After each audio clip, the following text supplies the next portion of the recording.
Washington, D.C., November 2018, 2:14 a.m. A single light burns on the 6th floor of a concrete government building that officially does not exist. Inside, a man sits alone. His name is Evan Cole, 34 years old, systems engineer, security clearance, cosmic top secret. He earns $146,000 a year working for a defense contractor called Atlas Systems, which sounds harmless, like a cloud company or a software startup. It isn't. Atlas builds the nervous system of American surveillance. For monitors glow in front of Evan. Each one shows a different map of the United States. Blue dots, red dots, yellow dots. Every dot is a person. Moving, calling, texting, buying, breathing. Every 10 seconds, the system updates. Evan isn't a spy. He isn't a soldier. He isn't an agent. He's just the guy who keeps the machine running. And tonight, nobody is watching him. That's the problem. 2:10. On his left screen is Project Echo, a database that stores voice prints of over 280 million Americans. Not recordings. Voice DNA. Your laugh. Your cough. The way you say your child's name. The way you say, I love you. On the right is Project Mirror, a behavioral prediction engine. It doesn't just know what you did. Predicts what you're going to do. Who you'll vote for, who you'll fall in love with, when you'll get angry, when you'll break. The government calls it threat prevention. Evan knows what it really is. A crystal ball pointed at the entire population. 3 months earlier, Evan had been proud of this job. He'd grown up poor in Missouri, single mom, used computers to escape. Now he was inside the most powerful intelligence system ever built. Then one day he ran a test query. Just curiosity. He typed in the name of a U.S. senator. The system returned emails, private messages, location history, medical records, then something else. A risk profile. Probability of political deviation. 62%. Recommended influence operations. Active. Evan stared at the screen. Influence operations. Against an elected official. Inside the United States. This wasn't spying. This was control. 2 weeks later, a protest erupted in Chicago. Thousands of people marched against a trade bill. The news called it spontaneous. Evan knew better. He watched Project Mirror in real time. The system had identified who would show up, who would lead chants, who would throw the first bottle. Then it nudged them. Text messages. Social media posts, targeted ads, not orders, suggestions. The crowd moved exactly as predicted.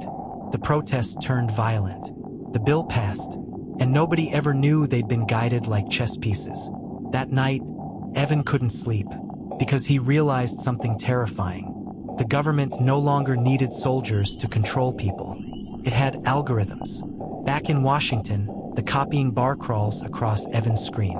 He has selected 72 files, system architectures, training manuals, prediction logs, internal memos, everything proving that America is no longer being governed. It is being modeled. Every American is inside a simulation, and Evan is stealing the blueprint. His heart pounds as the progress bar moves.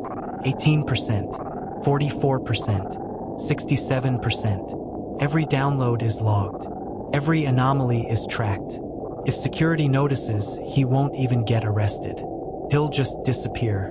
91%. Evan pulls out a black flash drive and ejects it cleanly. He slides it into the lining of his jacket.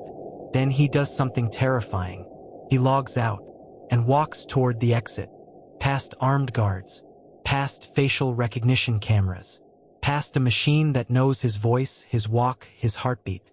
Nobody stops him, because the system assumes people who belong here never betray it. That's its blind spot. 6 years earlier, Nevada. Evan had worked on drone targeting software. The system marked a truck as hostile. 3 men were inside. The strike was approved. Later, Evan checked the footage. It wasn't militants. It was a family.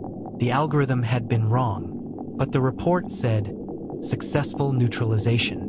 That was the moment he started watching the machine instead of trusting it. Now he's inside it, and he's seen too much. He knows that Project Mirror is already being used on judges, journalists, CEOs, even generals. Anyone who might destabilize national continuity, which means anyone who disagrees. 2 days later, a journalist in New York receives an encrypted message. Then another. The sender calls himself Signal Ghost. He sends one file, just one. A slide deck showing Project Mirror's prediction accuracy. Elections, protests, stock market crashes, all forecast months in advance. The journalist almost deletes it. Then he checks the metadata. This is real. This is inside the system. Evan doesn't want money. He doesn't want fame. He wants one thing: for people to know that their future is being written by software. And they were never asked for permission. 3 weeks later, the first article drops. Then the second. Then the third. The government denies everything. Tech companies issue carefully worded statements. Then the documents leak. Internal screenshots, control dashboards, prediction logs. The truth is undeniable. America isn't being watched anymore. It's being steered. Evan records a video. My name is Evan Cole. I built these systems, and they're being used against the American people. Within hours, he's charged with espionage. His apartment is raided. His bank accounts frozen. But Evan is already gone. A flight to Reykjavik, then Helsinki, then nowhere. His passport is canceled mid-air. He lands as a man with no country. Somewhere, a government algorithm flags his file. High-impact dissident. Neutralization recommended. But Evan has already done the one thing the machine can't predict. He told the truth.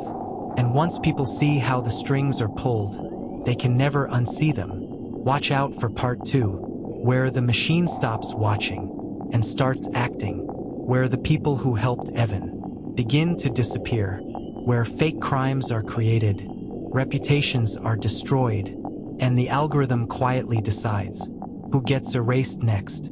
Because in part 2, Project Mirror doesn't just predict the future, it starts rewriting it. If you're still watching, you're one of us, and you know why.